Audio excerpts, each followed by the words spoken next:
그림책들을 소개시켜 드리다 보면 이런 질문들을 하세요. 성교육 그림책 꼭 읽어줘야 되나요? 라고 하시는데요. 아니요, 꼭 읽어주시지 않으셔도 괜찮습니다. 네. 그러니까 유아기 때에는 성이 꼭 무언가를 설명해야 되고 이 아이에게 성 지식을 꼭 넣어야 되고 그렇지는 않아요. 그냥 아이가 성에 대해서 질문을 할 때 혹은 유아자의나 성적 놀이나 이런 걸 할 때 우리가 어떻게 태도를 취하느냐 이게 중요한 포인트예요. 사실 유아기의 성은 그냥 쑥 지나가도 되는 겁니다.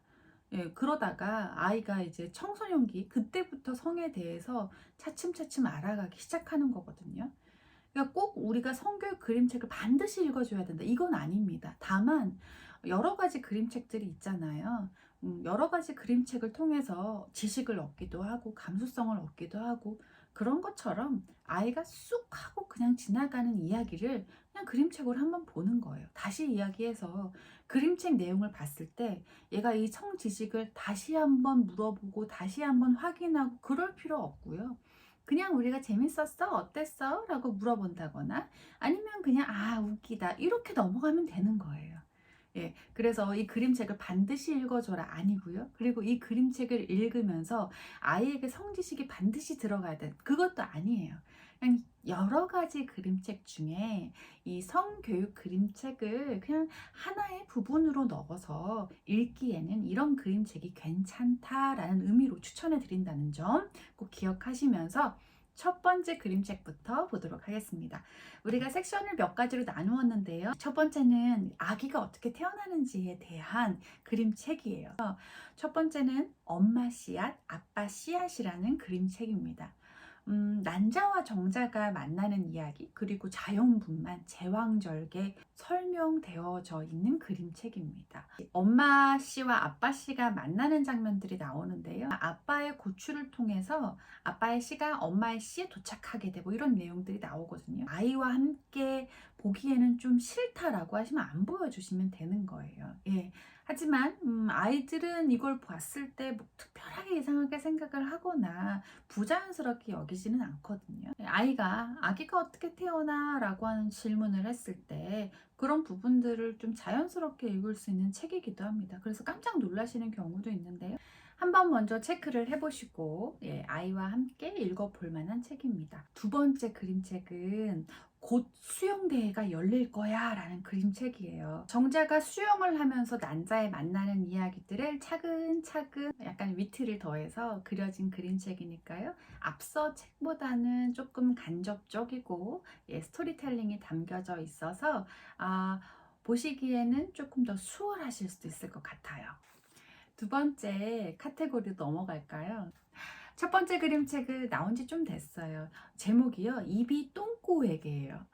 그러니까 각자 그 기관마다 되게 소중하다고 이야기를 하는 책인데요.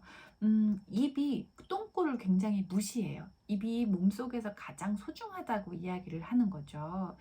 그러다가 이 똥꼬에게 닥치는 일에 따라서 흘러가는 이야기는 똥꼬도 참 중요한 역할을 했구나. 엄청난 역할을 하죠. 그래서 모두 다 어디 하나 빠짐없이 모두 다 소중하다라는 이야기를 담고 있습니다. 아이들 학문기 시기 아이들 3세부터 5세 아이들 특히나 재미있게 볼 수 있는 책일 것 같아요. 두 번째 책은 제목은 우리 몸의 구멍입니다. 우리 몸의 구멍들은 참 많죠. 뭐 눈부터 이 눈, 코, 입, 귀, 뭐 그쵸. 그리고 아이들이 이제 오줌, 똥, 그리고 우리가 있잖아요. 아이가 나오는 구멍 이런 등등에 대한 모든 구멍에 대해서 이야기합니다.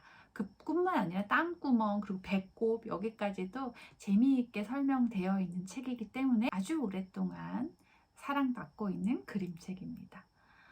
세 번째 카테고리는 우리가 성 역할에 대해서 이야기해 볼 수 있는 그림책들이에요. 첫 번째 그림책은 이거 역시 굉장히 많이 사랑받고 있는 그림책인데요. 돼지책입니다. 돼지책은 같이 읽다 보면 특히 어머니들께서 굉장히 공감하시는 책인데요.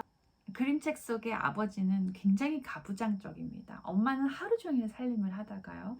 그러다가 엄마가 정말 화가 나서 집을 나가게 됩니다. 그러면서 집이 돼지우리처럼 바뀌는 거거든요. 그러고 나서 엄마가 다시 돌아오죠. 그 이야기를 담고 있는 그림책. 가정의 어떤 살림들을 우리가 꼭 엄마만 하는 건 아니죠. 그래서 사실 이러한 것들을 한번 생각도 해보고 우리 집은 어떻게 하고 있을까라는 걸 이야기해보고 이렇게 좀 후속 활동을 해볼 수 있는 것들이에요. 마찬가지로 성 역할에 대해서 제시하는 책 두 번째 책은요. 종이, 봉지, 공주라는 책입니다. 우리 공주에 대해서 굉장히 다양한 이미지를 제시하는 그림책들이 많아요. 애니메이션 같은 경우에도 예전 애니메이션에 비해서 겨울왕국 이런 애니메이션들은 새로운 여성상을 이야기하잖아요.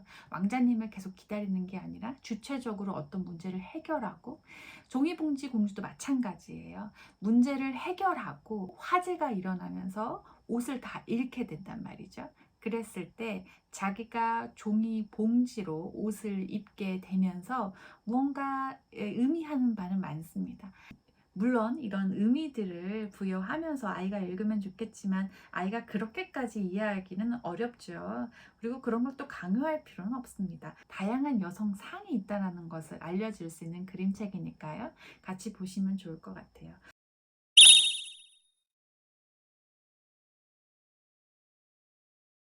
제가 처음에 말씀드렸죠. 그림책을 꼭 읽어줘야 된다. 이 포인트에서 이 책을 들지 마시고요. 다양한 그림책들 중에서 들려주고 그 다음에 아이도 질문이 있으면 내가 흔연스럽게 대답해주고 이런 기회가 되면 좋고 아니면 또 아이도 이런 게 있구나 라고 쑥 지나가는 거니까요.